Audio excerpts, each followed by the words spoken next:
गांव के एक छोटे से घर में एक बूढ़ा दादा अपने पोते को लोरी गाते हुए सुला रहा था। रात का समय था और ठंडी हवा चल रही थी। आकाश में चांद हल्का सा चमक रहा था और आसपास के बागों में अक्सर कोई हलचल सुनाई दे रही थी। पोते का नाम अरुण था।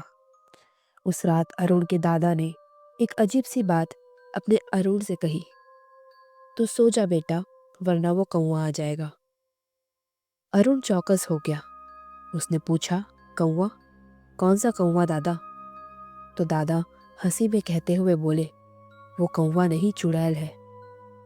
अरुण ने पूछा, चुड़ैल? वो कौवा कैसे चुड़ैल बन सकती है? तो दादा ने बताया, अच्छा, तो तू जानना चाहता है? तो सुन ये कहानी जो मैं आज रात तुझे सुनाता हूँ। दादा ने कहा और एक गहरी सांस ली। बहुत पुरानी बात है, बहुत पहले की है ये कहानी, और ये कहानी इसी गांव की है। और उस समय से अब तक लोग कौवे की ये कहानियां सुनते आ रहे हैं। गांव के बीचों बीच एक पुराना बरगद का पेड़ था। उस पेड़ की शाखाओं में कुछ अजीब था, क्योंकि अक्सर लोग कहते थे कि वहां रात के समय एक बड़ा काला कौवा दिखाई देता था, जो चुपचाप पेड़ के नीचे आकर बैठ जाता। लेकिन वो कौवा साधारण नहीं था। कहा जाता है कि वो कौवा असल में एक चुड़ैल थी, जो इंसानों का खून पीने के लिए आती थी। उसका शरीर कौवे का था, लेकिन उसकी आंखें इंसान की तरह बड़ी बड़ी और लाल थी। वो हर रात गांव में आती थी और फिर धीरे धीरे किसी न किसी को अपना शिकार बनाकर ले जाती थी।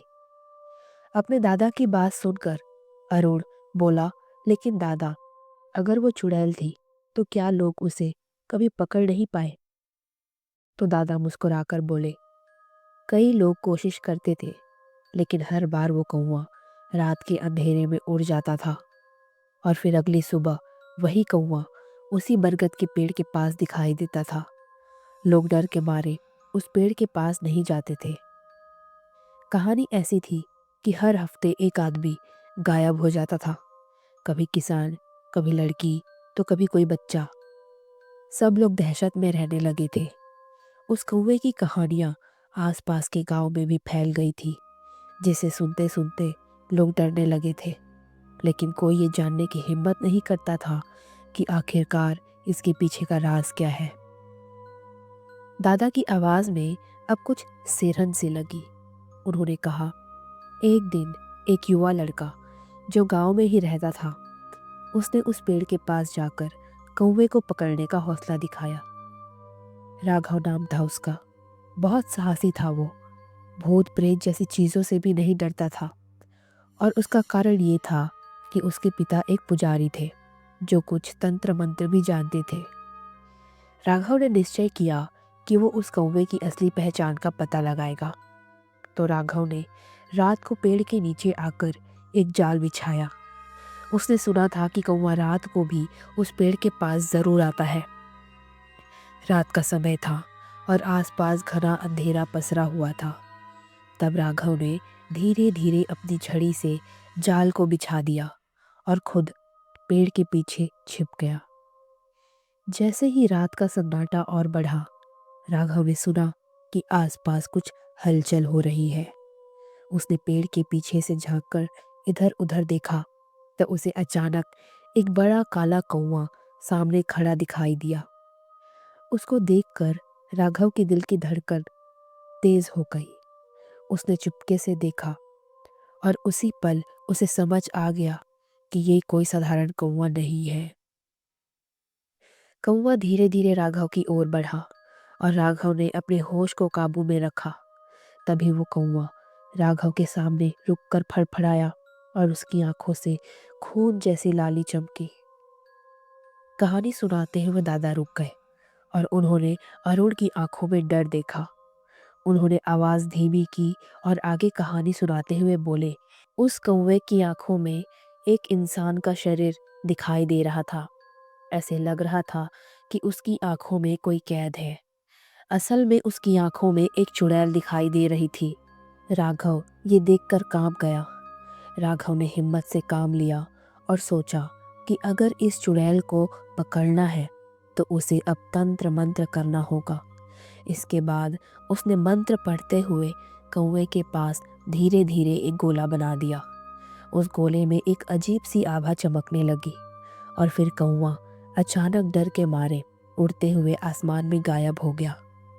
लेकिन राघव ने महसूस किया कि ये सिर्फ एक छोटी सी जीत थी। वो जानता था कि चुड़ैल बहुत ताकतवर होगी और वो लौट कर ज़रूर आएगी। अगले दिन राघव ने सबको बताया कि असल में उसके साथ क्या हुआ। लेकिन जानते हो, उस दिन के बाद से राघव गांव में दिखाई ही नहीं दिया। दादा ने एक लंबी सांस ली और बताया कि उसके बाद राघव का क्या हुआ ये कोई नहीं जानता।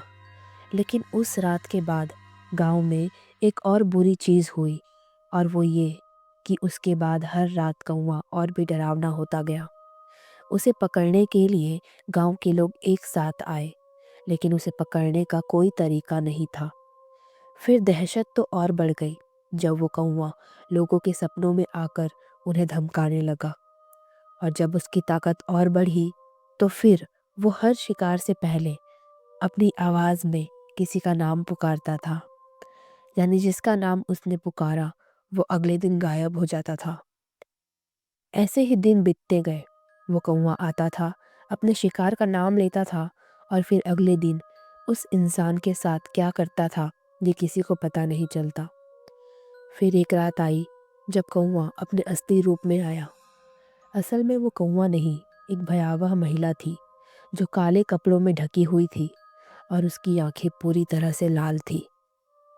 आगे दादा की आवाज़ में अजीब सी खौफनाकता आ गई और उन्होंने बताया कि उसके बाद चुड़ैल ने अपने राक्षसी रूप में गांव की ओर बढ़ते हुए धीरे धीरे हर घर के दरवाजे पर दस्तक दी, और जिन घरों में लोग सो रहे थे उन घरों में तबाही मचाई। वो लोगों के घर का दरवाज़ा खटखटाया करती थी और जिसने दरवाज़ा खोला उसका खून पीकर चली जाती थी। ऐसा भी कहा जाता है कि जिसका खून वो पीती थी उनकी आत्माएं अब भी उस बरगद के पेड़ के आसपास भटकती है।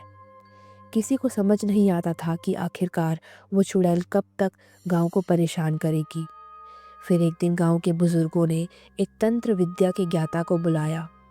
उन्होंने कहा कि अगर वो चुड़ैल को हराना चाहते हैं तो उन्हें किसी की बलि देनी होगी। तो उनकी बात मानकर एक पागल आदमी की कुर्बानी दे दी गई। उसका कोई परिवार वाला था नहीं, इसलिए गांव वालों ने उसी की बलि चढ़ा दी और उसके बाद चुड़ैल ने गांव को छोड़ दिया। हालांकि वो मरी नहीं थी। दादा ने कहा कि बेटा, यही वजह है कि लोग उस बरगद के पेड़ के पास आज भी नहीं जाते। अरुण सोचने लगा, तो क्या उस चुड़ैल को कभी नहीं पकड़ा जा सकता? तो दादा ने कहा, नहीं बेटा, आज भी अगर तुम उस पेड़ के पास जाओगे तो तुम्हें उसके होने का एहसास होगा। अरुण घबराया हुआ था, तो क्या चुड़ैल अब कभी वापस आएगी? तो दादा ने कहा कि ये तो कोई नहीं जानता कि वो आएगी है या नहीं, लेकिन जो कोई उस पेड़ के पास जाता है उसे ज़रूर कोई अजीब सा एहसास होता है। ऐसा लगता है कि वो वहीं है, कहीं गई नहीं है। कभी कभी लोग कहते हैं कि रात के समय उस पेड़ के पास हलचल होती है, लेकिन जब वे वहाँ जाते हैं तो वहाँ कुछ नहीं मिलता।